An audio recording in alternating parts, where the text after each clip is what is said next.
Bonjour à tous, ravi de vous retrouver sur VIA TV. Aujourd'hui, nous sommes le mercredi 24 novembre pour la 3e journée consécutive. La grève générale se poursuit sur notre île. Dans cette édition, on fera un point sur les conséquences. Et c'est dans ce contexte social tendu qu'a débuté le Raid des Alizés. Jusqu'à dimanche, 75 équipes 100% féminines vont s'affronter lors d'épreuves sportives et solidaires. L'image du jour, c'est celle de la réception qui a eu lieu hier soir à l'habitation de Paz pour souhaiter la bienvenue aux coureuses, également pour célébrer l'arrivée de la Transat Jacques Vabre. Des images qui créent la polémique. On y reviendra en détail dans l'édition du journal de 19h présentée par Marie Tricot. Mais avant de dérouler l'actualité sociale du jour, un peu de légèreté. À tout juste un mois de Noël, votre trésor s'intéresse au budget des cadeaux qui vont venir se glisser sous le sapin. En ces temps parfois économiquement difficiles, avez-vous revu l'enveloppe du Père Noël? Vous avez parlé de votre liste à Yvan Lemar et Tom Gagnou. Sandra est en plein repérage. Objectif du jour, trouver des cadeaux pour toute la famille. Je regarde les prix et tout, parce que ces temps-ci, vu la conjoncture actuelle, on préfère s'y prendre tout. Sandra préfère anticiper ses achats pour limiter ses dépenses. Mais cette année, pour satisfaire tout le monde, elle a dû revoir son budget à la baisse. J'ai réduit par rapport à l'année dernière, oui, j'ai réduit. Tout devient cher, on comprend, mais vraiment c'est cher. Et on veut faire plaisir.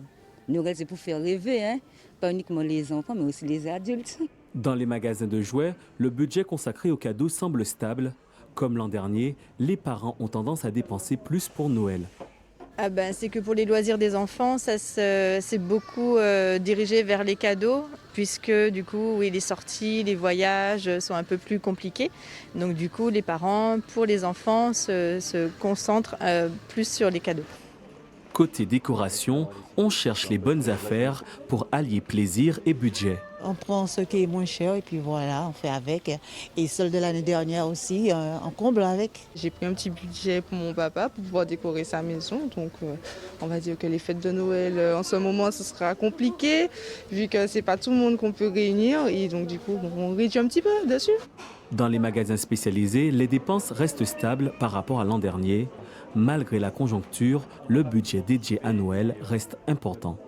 Depuis un moment, en fait, on voit que le Martiniquais, en général, en tout cas sur les Antilles Guyane, dépense beaucoup pour Noël et assez féru de Noël.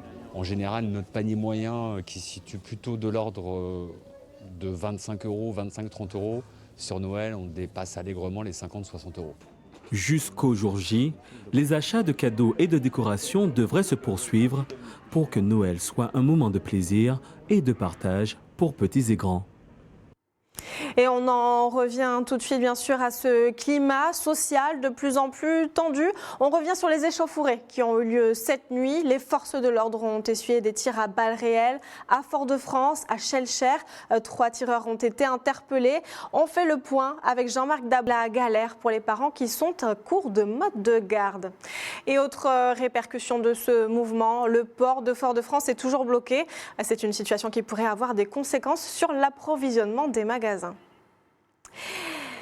Et donc on poursuit avec les chiffres du Covid-19. 585 nouveaux cas ont été enregistrés en une semaine contre 425 la semaine dernière. L'épidémie repart à la hausse. Le taux de positivité augmente, le taux d'incidence aussi. La pression sur les services hospitaliers reste élevée. Et d'autre part, les chiffres de la vaccination, ils progressent également. 40% de la population des plus de 12 ans a reçu un schéma vaccinal complet. Et on poursuit avec un peu plus de légèreté. Vous le savez, sur votre chaîne VIA TV, on tient beaucoup à la magie de Noël. D'ailleurs, en ce moment, tous les après-midi, on retrouve les fameux films de Noël. La recette, elle est très simple. C'est toujours une histoire d'amour, quelques rebondissements et une fin qui finit bien. Ça fait du bien en ce moment, on ne va pas se mentir. Je vous propose tout de suite, d'apprendre, de savoir si c'est quelque chose qui vous plaît, si c'est quelque chose que vous attendiez. Vous avez répondu au micro de Yvan Lemar. C'est un petit peu, on va dire, convenu et bourré de clichés. Voilà, donc c'est pour ça que je ne regarde pas. C'est pas vraiment, je dirais, dans mes habitudes. Ce serait plus pour les enfants, mais bon, En ce qui me concerne, j'ai déjà passé l'étape. Quand j'ai le temps, je ne travaille pas, oui. C'est de la fiction, donc quelquefois, ça fait du bien de s'évader un petit peu. Intéressant, plein d'amour, de partage, de paix. Vu mon âge, mes enfants sont très grands, ont eux leurs petits-enfants et on n'a pas le lieu de regarder les films de Noël, non. Et on revient à nouveau à ce sujet, l'actualité du jour, bien sûr, cette grève générale sur fond de revendications contre l'obligation vaccinale. Elle se poursuit. Pour vous, pas de répit si vous êtes automobiliste. Ce mercredi encore, les barrages se multiplient sur les axes de circulation principaux. Certains, comme à Mao, sont tenus par des mouvements citoyens. D'autres, comme à la Trinité, ont été remis en place ce matin par l'intersyndicale. Dans tous les cas, ces blocages sont synonymes de galère sur la route. Ce matin, Marlène Mec, Karel Chassol et Jean-Marc Carteron l'ont constaté.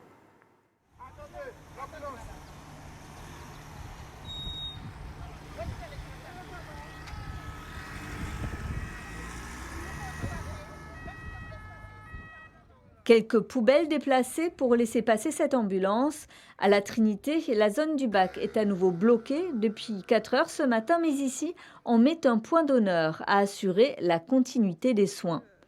Un gyrophare, une ordonnance, une carte professionnelle font office de laisser-passer. Nous laissons passer tous les personnels soignants et affiliés, toutes les personnes qui ont des ordonnances pour aller chez le médecin.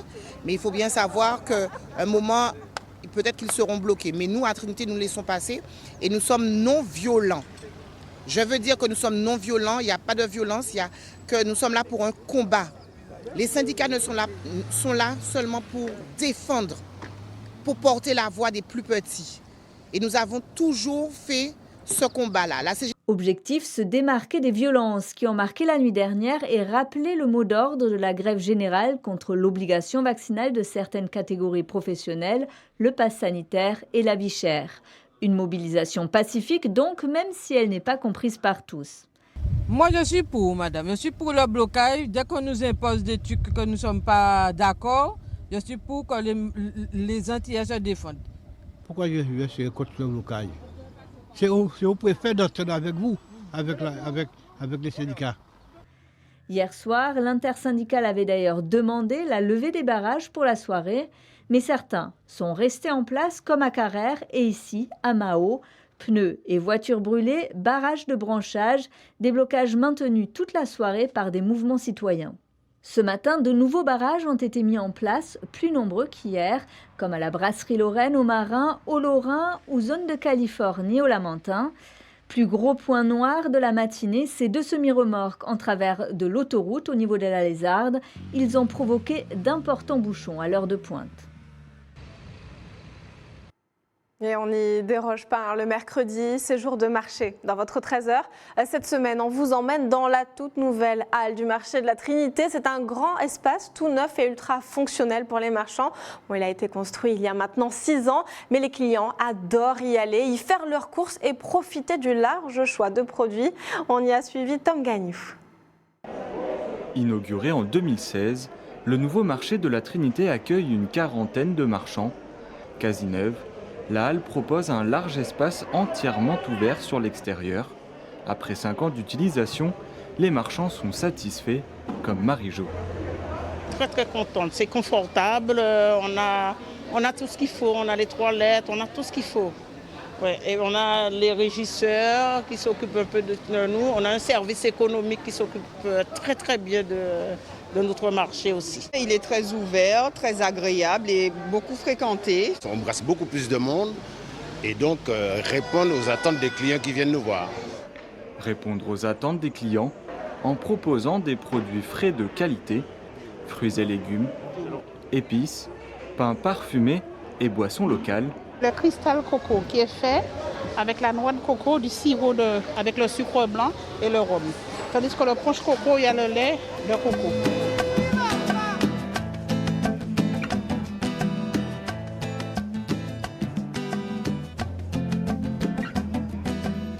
Il y en a pour toutes les saveurs et toutes les envies.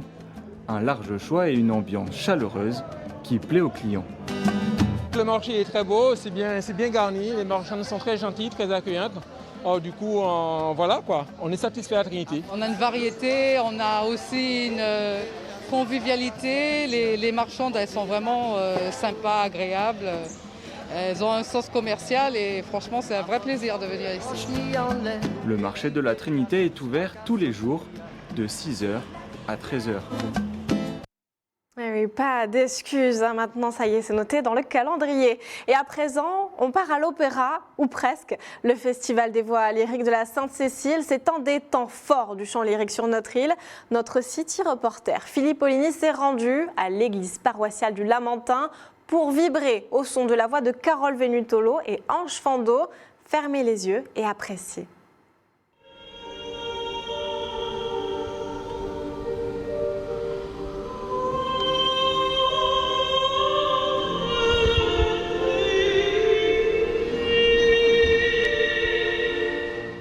Le public est comme suspendu aux lèvres de la soprano. Pour rien au monde, Carole Venutolo n'aurait manqué ce moment de communion. C'est avec un immense plaisir que je viens chanter en Martinique dans cette si belle église du Lamentin, à l'occasion donc du Festival des voix lyriques de la Sainte-Cécile. C'est la première fois que je chante dans cette église et dans le cadre de ce festival. Et donc j'ai choisi des morceaux qui traversent un petit peu les époques au niveau de l'opéra, mais pas seulement au niveau de l'opéra, également au niveau du gospel. Pour les organisateurs du Festival des voix lyriques de la Sainte-Cécile, l'objectif est cette année encore de démocratiser cet art. Les artistes sont face à un public de plus en plus averti. L'idée, c'était de désacraliser les voix lyriques et de proposer à la population et aux enfants de s'approprier l'art lyrique. Donc nous avons remarqué que tout au long de nos différentes éditions, nous avons rencontré énormément de Caribéens qui ont également ce facteur de voix qui leur permet de chanter l'art lyrique. Donc c'est notre but de montrer, de transmettre une autre forme d'éducation musicale. Rendre le chant lyrique accessible, c'est le cheval de bataille de Carole Venutolo. Depuis plus de 25 ans, la soprano sillonne la Guadeloupe pour décloisonner son art. Remettre l'opéra à sa place sur les places publiques, puisque c'est un art populaire au départ. Et donc c'est avec beaucoup de bonheur que j'ai été à la rencontre de la population dans leur commune, sur les places publiques. Non pas que je n'aime pas chanter dans les églises, c'est merveilleux de chanter dans des églises, surtout celle dans laquelle nous nous trouvons aujourd'hui, parce que l'atmosphère, parce que vous vous sentez habité tout de suite. Et j'aime également chanter dans les belles salles de spectacle, parce que l'acoustique et la technique est à notre disposition. Mais lorsqu'on est près du public, il y a un vrai partage, il y a une vraie communion et le chant prend toute sa dimension et toute sa place. Parmi les artistes présents, Ange Fando, c'est dans un répertoire gospel qu'elle s'est illustrée. Mission accomplie pour cette 7e édition du Festival des voix lyriques de la Sainte-Cécile. L'église est bondée et le public conquis.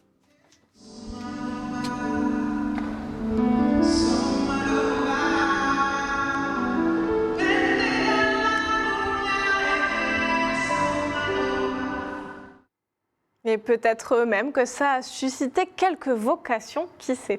On poursuit cette édition avec un mot d'économie. L'association Initiative Martinique Active propose un accompagnement pour les entreprises en difficulté. Des prêts à taux zéro sont attribués. On en parle avec Lydia Beaulieu, la présidente. Fin de dépôt des dossiers le 30 novembre. Alors dites-nous, expliquez-nous un petit peu en quoi consiste cet accompagnement et surtout quelles sont les entreprises qui sont concernées? Oui, bonjour. Tout d'abord, Initiative Martinique Active, IMA, propose des prêts Covid, des prêts à taux zéro pour les entreprises qui ont une perte de chiffre d'affaires, qui ont un besoin en trésorerie ou qui ont un besoin pour un développement, tout ça suite à la crise Covid. Et donc c'est un prêt qui est géré par IMA et on dispose d'une enveloppe de 5 millions qui nous a été attribuée par la CTM. Et la date limite des dépôts, comme vous l'avez dit, c'est le 30 novembre. Et comment est-ce que l'on fait pour y être éligible ? Alors, pour être éligible, nous aidons, nous, à IMA, les petites entreprises, les PME, les TPE, certaines associations qui peuvent justifier d'une activité économique le tout de 6 mois. Il faut 6 mois d'activité économique au 31 juillet 2021. D'accord, alors est-ce que vous pourriez peut-être nous expliquer l'intérêt? C'est vrai qu'on en parle énormément de ces prêts à taux zéro, mais est-ce que c'est toujours la bonne idée quand on a une entreprise qui est en difficulté, sachant qu'un prêt, il faut forcément le rembourser? Oui, il faut rembourser le prêt.